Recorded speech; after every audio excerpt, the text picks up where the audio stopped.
ஒரு கிராமத்தில் மிகவும் சோம்பேறி பூனை ஒன்று வசித்து வந்தது. அது நாள் முழுவதும் தூங்குவதை விரும்பியது. பசி எடுத்தால் மட்டுமே தூக்கத்தில் இருந்து எழும். வீட்டு எலிகளுக்கு இது தெரியும்.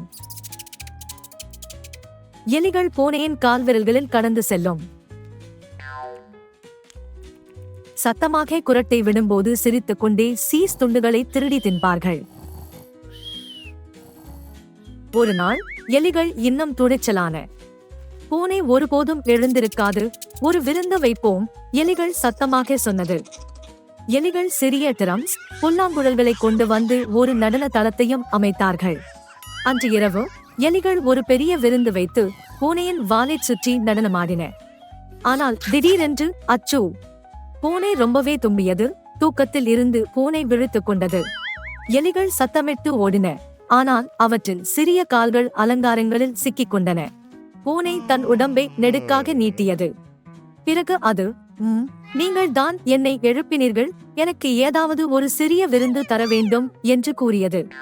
எலிகள் விரைவாக பூனைக்கு ஒரு தட்டில் சீஸ் கொண்டு வந்தன.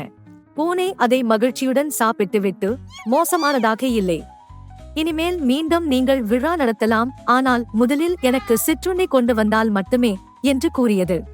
அன்று முதல் பூனையும் எலியும் அமைதிக்காக சீஸ் ஒப்பந்தம் செய்து கொண்டன. சில நேரங்களில் சோம்பேறிகள் கூட தங்கள் விருப்பங்களை நிறைவேற்ற புத்திசாலித்தனமான வழிகளை கண்டுபிடிப்பார்கள் என்று எலிகள் நினைத்தன.